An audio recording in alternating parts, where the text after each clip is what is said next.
자, 우리가 얼마 전부터 독송집 제4장 분석, 용어 정의에 속한 경들 독송하고 있습니다.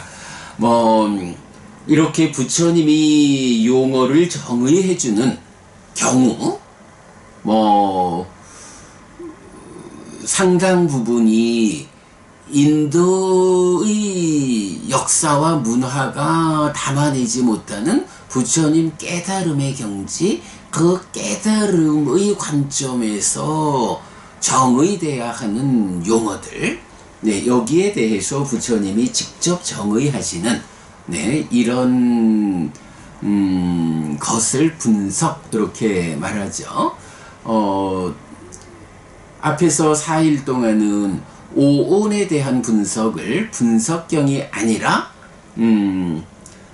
삼켜버림경에서 오온의 성질의 측면으로 왜 색이라고 하느냐 내지 왜 식이라고 하느냐, 집착의 양상경에서 구성의 측면, 그런 것들로 어떤 것들이 모여서 쌓여 있느냐, 그렇게 보았고, 어제는 그런 오온이 자라나고 줄어든다라고 하는, 세상에 있는 세상의 법들이 자라나는 것, 그것이 줄어드는 것, 이것이 무엇냐, 어떤 의미고 어떻게 서술되고 있느냐 하는 것까지 잘 보았고요.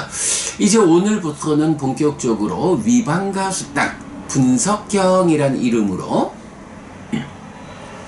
아예 부처님이 말하자면 작정하고 내가 이런 용어, 이런 단어는 이런 의미로 썼다, 내가 깨달음의 관점에서 정의하고 있으니 그대들은 그렇게 알고, 나의 모든 가르침에서 이러한 용어는 이렇게 적용하라, 이제 이런 형태를 가지는 것이 분석경, 그 가운데 12번 상류따 2번 연기에 대한 분석, 오늘 독송했습니다.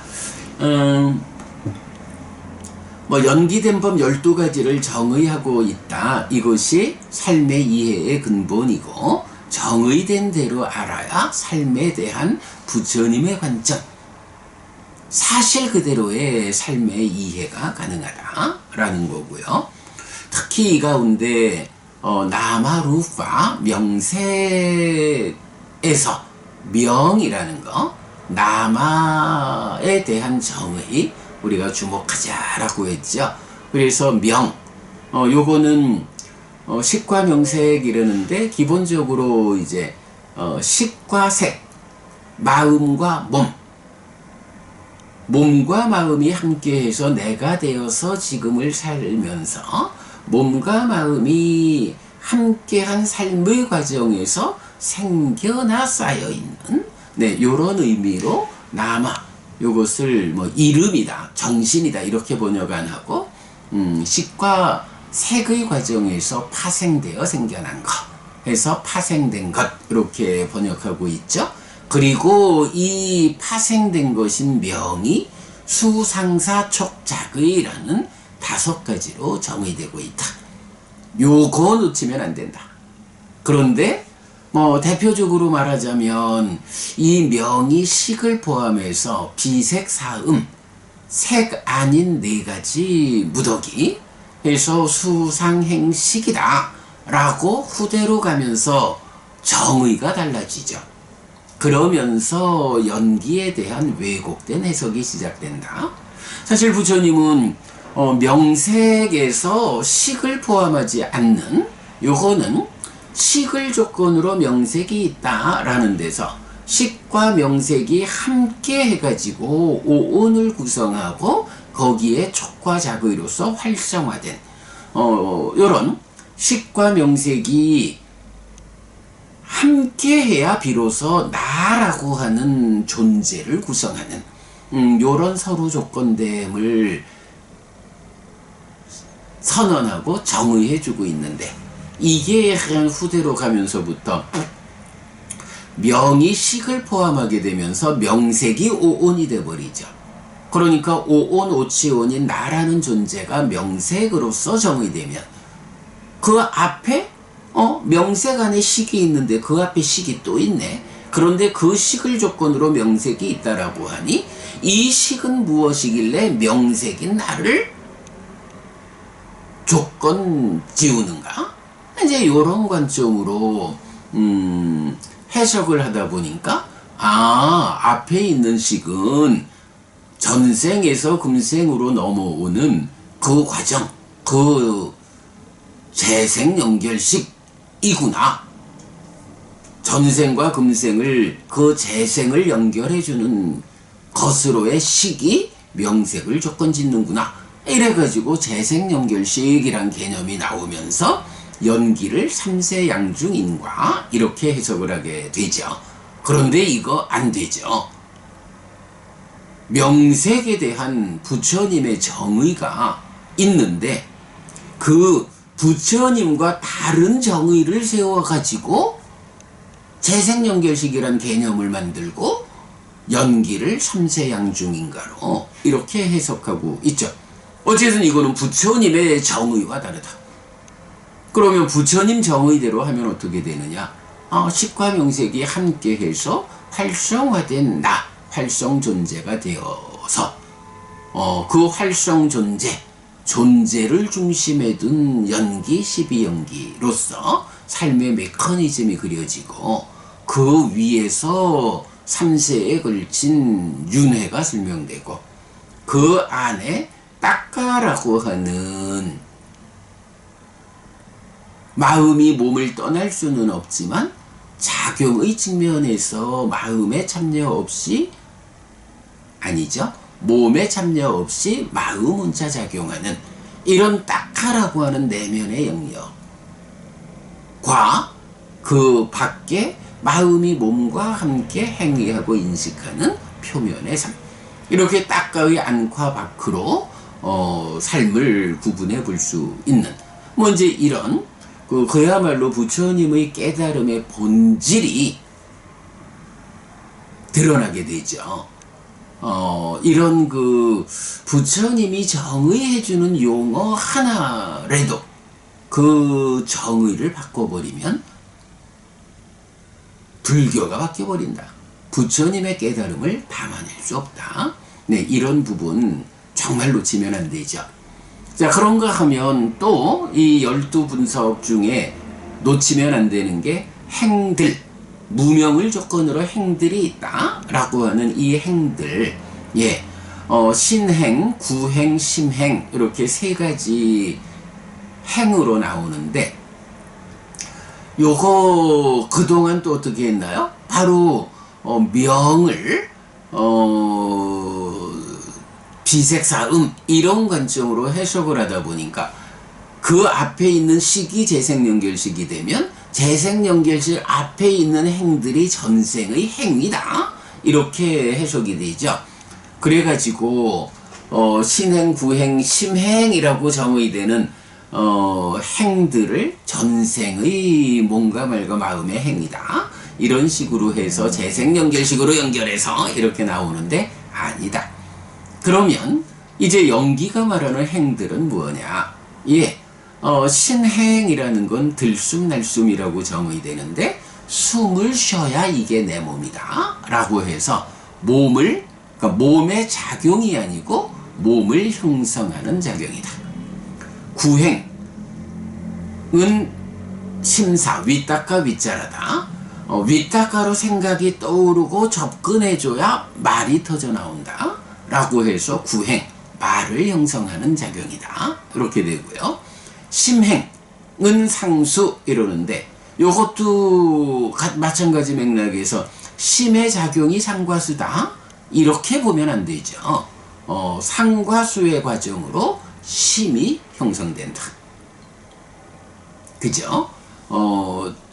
내입처가 외입처를 자의 인식해가지고 식이 생겨나면 삼사화합 촉해서 수가 생겨나고 거기에 잠재된 것으로의 상이 함께하면 이렇게 생겨난 식이 수를 대상으로 상위 공동주관이 되어서 인식하면 거기서 무명과 탐진이 생겨가지고 식이 탐으로 몸집을 부풀리면 심이 된다.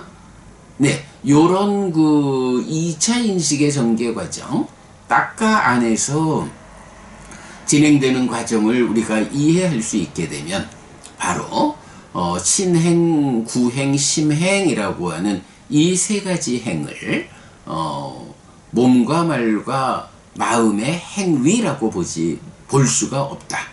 몸을 형성하는 작용으로의 들숨날숨 신행, 말을 형성하는 작용으로의 위딱과 위자라 구행, 심을 형성하는 작용으로의 상과수 심행. 네, 요런 점의 정말 놓치면 안 된다라는 거 반복 말씀드리고요. 자, 우리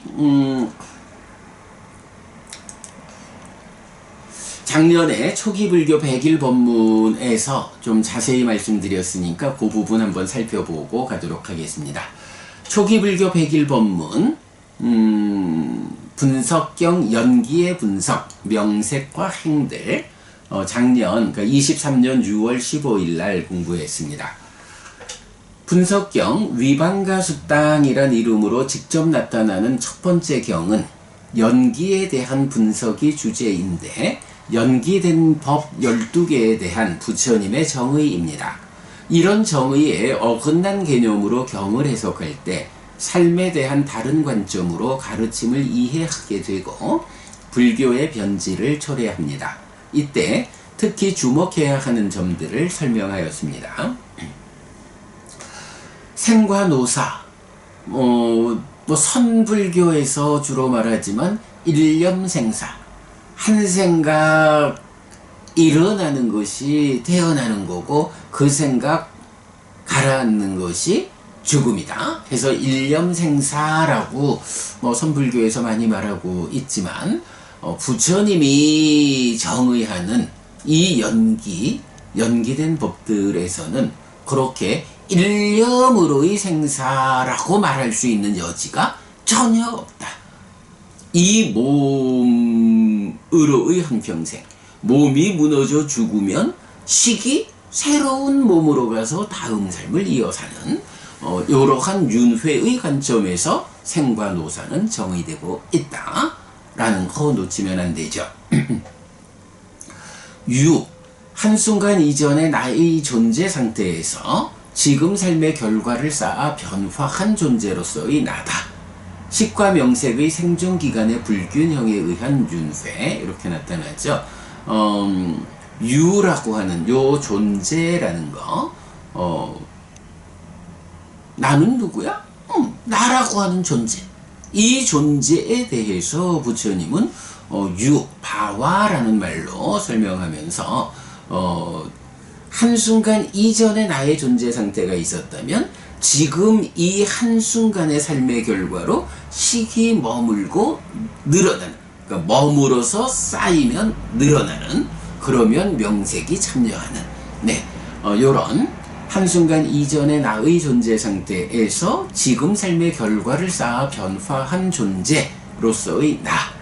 그러기 때문에 이 존재가 식과 명색이 함께함, 식과 명색의 생존기간의 불균형에 의해서 윤회한다. 몸이 무너져 죽으면 또 새로운 몸으로 가서 다음 생을 이어산다. 태어납니다. 그렇게 되는 거죠. 취라는 것은 애의 붙잡는 성질에 의해서 집착된 행위다. 그래서 취를 행위로 보지 못할 때 유를 업유와 생유라는 경에 없는 개념으로 집착하게 된다. 그러니까 취라고 하는 것은 가래가 붙잡는 성질을 가지고 있다.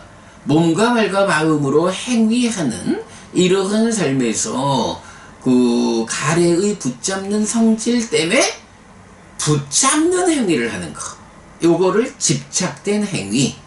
우파다나 취라고 하는 것은 단지 집착이란 개념이 아니고 이런 집착된 행위를 말한다. 라는 거 보아야 되죠.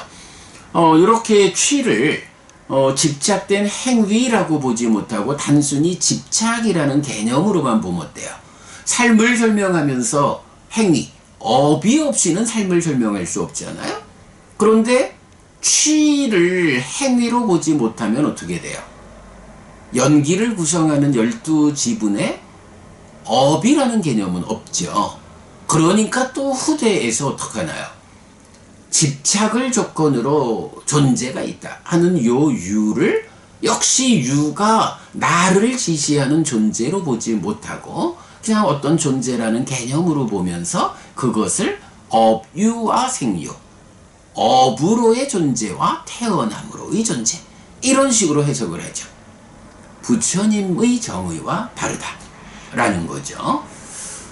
그래서 뭐 요 취에서 주목할 경우로는 맞지만 이거야 11번 사자후의 작은경을 주목하자라고 했고요.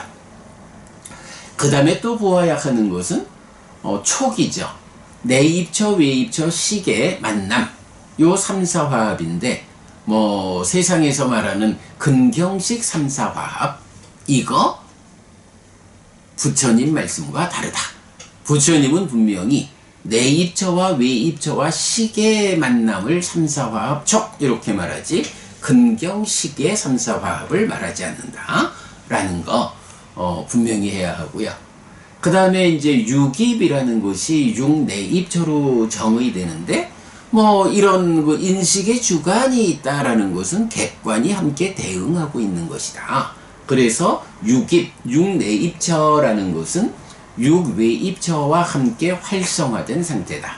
그래서 활성 요소인 자의에 의해서 식을 생겨나게 한다. 이런 관점. 그 다음에 명색에서 명은 파생된 거다. 수상사 촉자의다.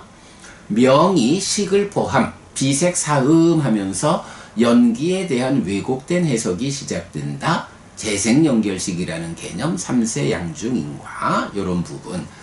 그래서 제가 옛날 12연기 특강에서 명색의 확장된 정의의 문제 자세히 설명하고 있고, 특히 이 명이 후대로 가면서 어떻게 정의가 달라지느냐 하는 거를 잘 정리해 놓았죠.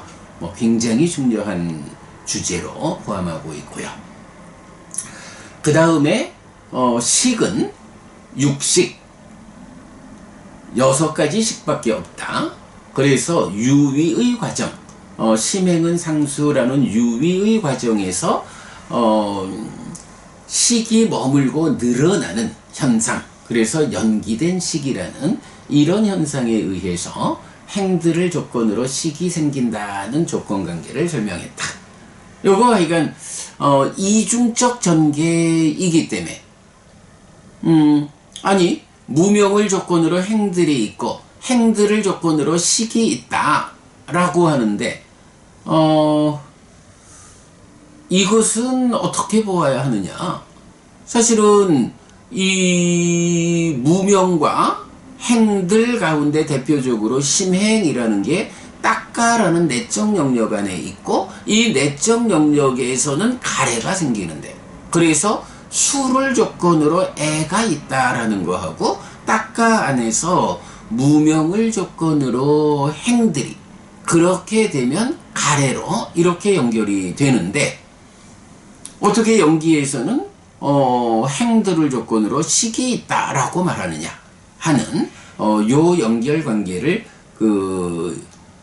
딱가의 안과 밖이라는 이중적 구조에서 설명해야 하는 이제 그런 부분 설명을 하고 있고요. 자, 그 다음에 행들은 신행, 구행, 심행이다. 오온의 행들은 신행, 구행, 의행의 형성작용으로 나타나서 몸과 말과 심을 형성하는 작용으로의 연기의 행과, 몸과 말과 마음의 행위를 통해서 결과를 형성하는 오온의 행과 다르다라는 부분 또 설명하고 있습니다. 네, 뭐 연기에 대한 분석, 뭐 워낙이 불교 공부의 기본이 되는, 여기에서 어긋나면 안 된다라는 거 우리가 잘 알고 있고, 뭐 초기 불교 100일 법문 시간을 통해서 잘 설명했으니까 또 나중에 여러분 링크해 드리는 대로 참고하시기 바라고요. 자, 요렇게 독성 마치고 상류다니까야 공부하도록 하겠습니다.